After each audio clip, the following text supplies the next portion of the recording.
Hey everyone, welcome back to Bird Talk with Terance Mathis. I'm William Brandon. Please make sure to subscribe to the YouTube channel Atlanta Sports Unlimited and turn on those notifications so you don't miss an episode. Well, the NFL analysts and the pundits have begun making predictions about teams and players and what position gets the most of the accolades and the scrutiny, the quarterback. Right, So, who is the best quarterback in the NFL right now? Or better yet, who are the top 10 QBs? right. Jeremy Fowler wrote an article and listed his top 10 QBs for 2021 this week, and it created a firestorm across the league and struck a nerve here in Atlanta. Yeah, Matt Ryan was not listed on right, his top 10 QBs. right. First off, T, what do you think about the list? Well, most of the list is correct. I would have went a different way with it, and I will give you my top 10 and some honorable mentions in a little bit. But at the end of the day, I refuse to believe that Matt Ryan is not one of the top 10 quarterbacks in the NFL for what he's done over his career, what he's done over the last 3 or 4 seasons. Okay, after his MVP season and after the debacle in the Super Bowl, it seems like he's been disrespected ever since. And that's not a knock on him, because you haven't had winning seasons. At the end of the day, we talked about this months ago, where I says the only two people in a NFL franchise that get wins and losses is the head football coach and the quarterback. And Yeah. at the end of the day, they don't play by themselves. They don't prepare by themselves. It takes a team effort. And for Matt Ryan to get this scrutiny and not get the respect that he earned and deserved is a travesty. Yeah, Matt Ryan, like you said, he has been consistent. His numbers are up there with the top QBs in the league each year. People always want to point to the Falcons, I guess, mediocrity or even lack thereof, and they always want to, point at Matt Ryan. I think he's kind of been on that with the fan base, at least in Atlanta, Right, ever since Michael Vick. It's just right, you got a half the fan base loves Matt Ryan, another half yeah, that doesn't for whatever right, reason. right, right. And, But and he knew that coming in. It's mhm. funny you say that because I remember when we drafted Matt Ryan and I went to the Hall of Fame with that rookie group. And I remember sitting in the airport with him and we talked about that situation right there, him replacing Michael Vick. Mhm. And I told him, I said, we both know you're not Michael Vick. And then I said, secondly, just be you, man. Just be you, play hard, be endearing, uh, and you'll be just fine. And he did all that. And the thing is, here we are. Um, this guy has a Hall of Fame career. He doesn't have the championships that most have. He's played in NFC championships. He's played in the Super Bowl, and that's far cry for a lot of Hall of Famers right now. So right, even in this top 10, some of these guys haven't done the things that uh, Matt Ryan has done. So it's like I said, it's sad that um, half of this fan base in Atlanta uh, dislikes him, wants to get rid of him. But at the end of the day, guys, he's your quarterback. He's not going anywhere. And if you're a Falcon fan, you're gonna root for who's on that football field, regardless. And if you want to see this, so here's the thing: you want to see Matt Ryan fail. If Matt Ryan fails, his team fails. So why Exactly. wouldn't you lift him up, support him, and want him to have all the success in the world so we can be successful, win our division, win the NFC championship, go into the Super Bowl, win the Super Bowl? Why wouldn't you do that? So you want to hate on Matt Ryan, which means you hating on this football team because without Matt Ryan right now, this football team does not have a chance to win games. Yeah, it doesn't make sense. It does not make sense how fans will critique Matt, wish they didn't have Matt, or call him names or Right, whatnot. right. Like that's directly affecting the team. Like, It, what do it you not understand? Like you're right. going, you're It it, going it, against. it absolutely makes it. It's remember I talked about this city being spoiled. They they they want a celebrity superstar. so they can say, that's my guy, that's Yeah. my guy, that's my guy. Oh, I don't care what you say, we still have such and such. So I guess Matt Ryan doesn't fit the bill as that celebrity superstar that this city wants. So uh, they they haven't fully grasped who he is as a football player and as a man. And at the end of the day, I keep saying it, Matt Ryan is your quarterback. Support him and this franchise on to win the division. And if you can't do that, go look for somebody else. Yeah, definitely. Like I said, this doesn't make any sense. Let me go over the quarterbacks that Jeremy Fowler did Okay. list. I'm just going to read them off. One, he had Patrick Mahomes. At number two, he had Aaron Rodgers. Three, Tom Brady. Four, Russell Wilson. Five, Josh Allen. Six, Matthew Stafford. Seven, Dak Prescott. Eight, Lamar Jackson. Nine, Justin Herbert. And 10, Kyler Murray. Uh, Um, I, you know, I get where he's coming from, but you got to understand, Matthew Stafford, yeah, he's had a good career, but he's in a new system in a new place. yeah. Um, Justin Herbert had a phenomenal rookie year, new coaching staff, new system. Um, I would put Tom Brady.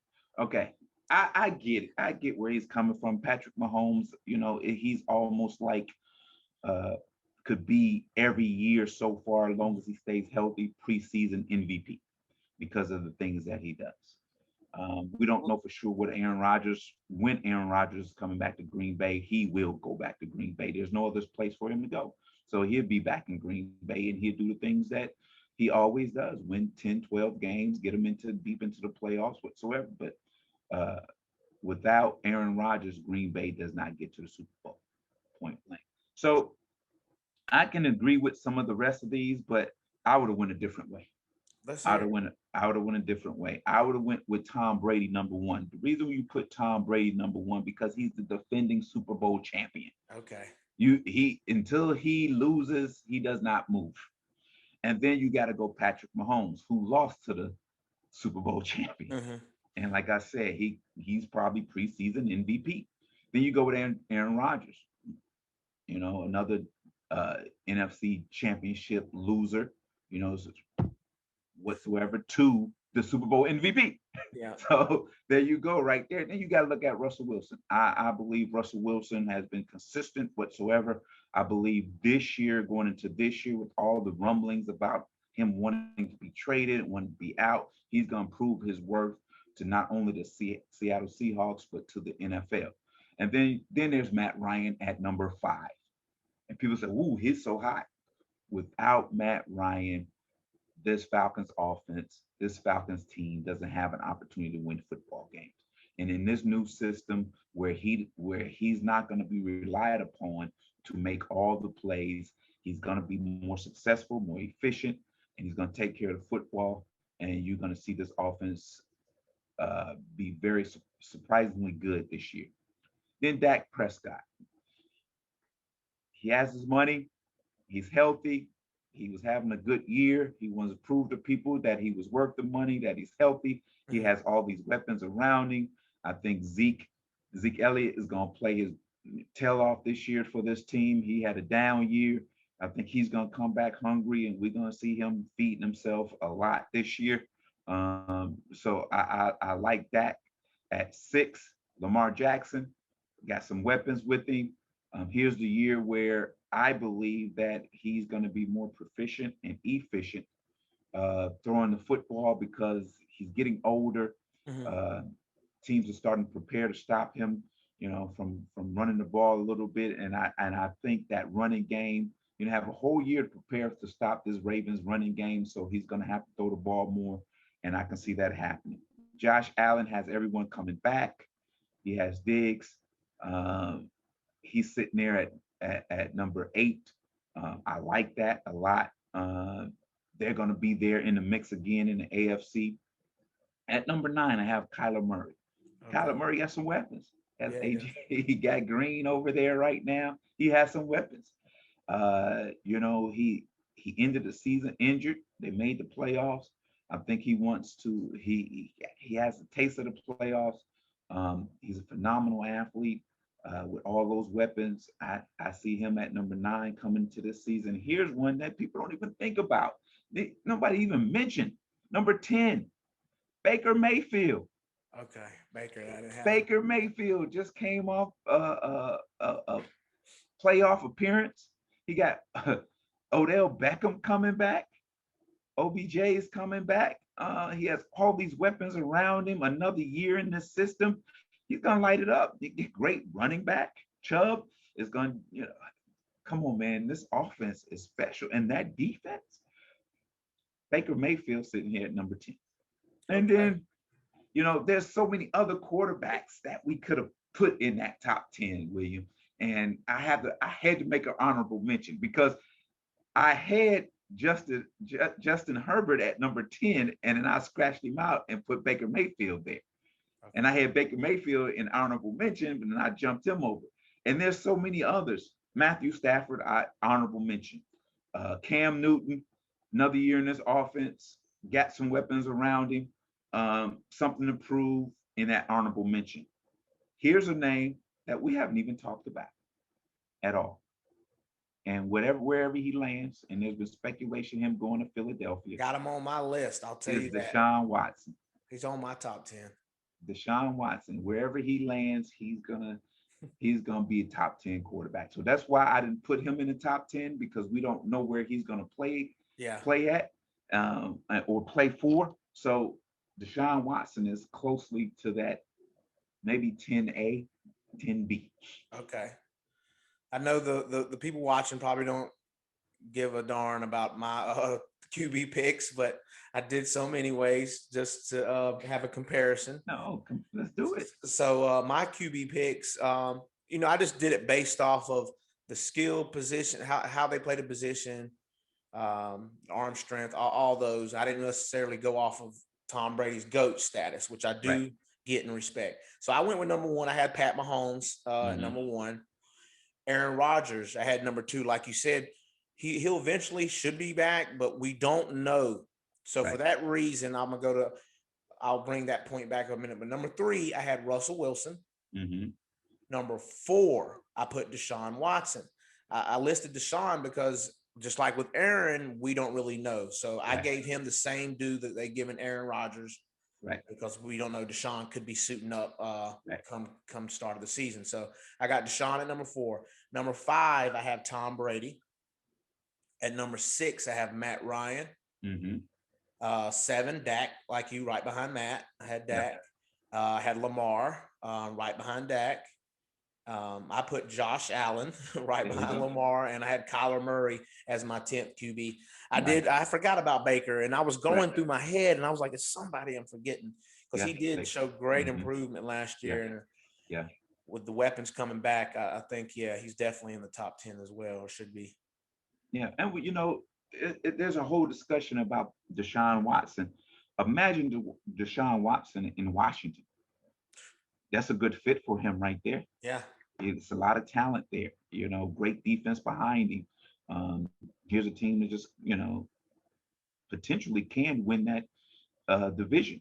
So Sounds great, like great. bad news for the Cowboys either way, whether he goes to Go Philly or Washington. right, exactly. If I was Washington, I would really be paying attention to what's going on with Deshaun Watson right now. Mhm. And Fitzpatrick, yeah, Fitzpatrick would light it up for you, but also he'd turn it over for you too. Yes. So, at one instance he may throw 5 touchdowns, and next week he may throw 5 picks. So, he's one of those guys that damn if you do, damn if you don't. So, that's an interesting situation there in Washington. How much did you look at the papers or ESPN to see maybe how you were critiqued or analyzed? Did you pay attention to that? I mean, if they did do lists or anything like that, but the local AJC when they wrote stories, did you For follow sure. along? Yeah, for sure. The reason why, William, is I wanted to know. It was almost like when you read reports or listen to the news or whatsoever, it's almost like a scouting report on yourself. or Mhm. an evaluation when you read it. So you want to know what people think or what people are saying. And at the same time, you always say you don't listen to what people say, but you do. Yeah. We as athletes, we really do. For instance, there always have to be something that motivates you to go out and play, especially when you played a long time. So like after year 10, it was almost like uh my career's winding down. What do I have to play for anymore? So then you read the reports, oh, he's getting older, he's 30 now, and he's a step slower, he can't make the plays he used to. So you get upset and Mhm. go, okay, let me show you. And then they come back and says, oh, what a phenomenal year he has at age 30, 31, and this and that. And so you always here's the thing is this. I always tell people when they say to football players, especially reporters, Mhm. journalists says, oh, he's on the other side of 30 now and he's slowing down. So imagine if I went to you and said, "Oh, you're on the other side of 30. You can't write anymore. You have no more creativity." Yeah. You don't know. Yeah. You don't know how long. And even then in the NFL and in their organizations, they always label you when you get a certain age. Oh, you're slowing down whatsoever. No, that's not absolutely true. It what it is that's an excuse because they know, oh, instead of I'd rather for you to say, oh, he's making a whole lot of money. We can't afford to pay him no more. Yeah. Instead of saying, oh, he's lost a step and he may not be productive anymore. Come on, man. That's a cop out. And so, you know, we do look, we do listen, we do read, and we use it. I was always brought up of even when they're saying something good about you, uh, don't believe it. Mhm. My mom always said your best is not good enough. Don't ever take anything for granted. And uh, Terrence Moore tell you when he'd come in that locker room and interview me. We just had a win and I had a big day, and he'd tell you I was always here. And only occasionally I would go there, but I was always here. I was never there. I was always here. I wanted to stay the same because uh, your emotions would determine how you perform each week.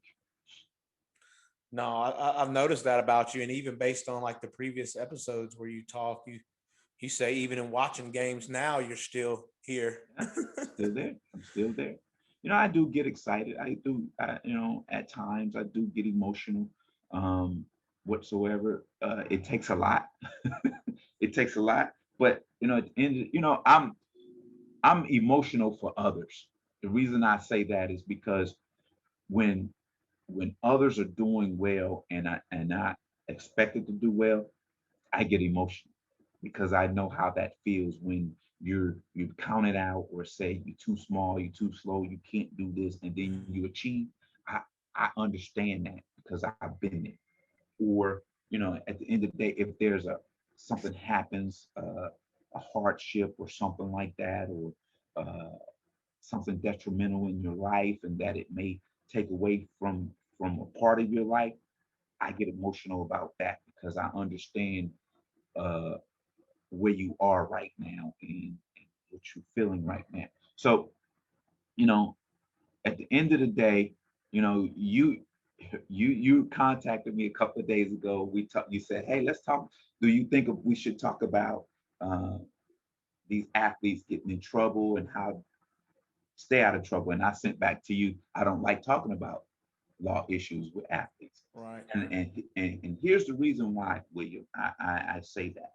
And I'm saying that because here's the thing. First of all, it's not my business Mhm. because it had nothing to do with me. Correct. Okay. Mhm. Secondly, I am not the one to judge. Mhm. We have a judge that we're gonna face one day. Mhm. And thirdly, there's not a perfect person on this earth. There's only one man that walked this earth that was person, that was Jesus Christ himself. Jesus. So I try not to get involved with that because of the fact that I am far from perfect. We all fall short of the glory of God. So I try my best not to judge or talk about these things because it could be me. You see Yeah. what I'm saying? Yeah. So that's where I am with that. And my heart goes out to all those of affected by everything that happens with celebrities, entertainers, professional athletes, whatsoever. And I'm not going to say victims, those that are involved in the situation. My heart goes out, my prayers go out to both sides. So at the end of the day, that's all we can do. Well, what did you per se do in your career to try to avoid trouble, so to speak, or keep your? It's tough, man. It's you don't look. You don't go finding trouble. Trouble finds you. Mhm. you know, most of the time. If you can be in a place where you thought you were in a good place and you was in a safe place and something happens. Yeah. You could run into somebody whatsoever that entices you to give you an out of body experience. You see what Mhm. I'm saying? Yeah. So it's tough. You just gotta have uh, which we all are tempted in our own ways. We all get upset in our own ways. We all get frustrated in our own ways. And just sometimes we just got to pray for guidance, for peace, and just for safety. And it's hard, man. We've all been through things. We've all done things that we regret and said and whatsoever. But at the end of the day, we're human.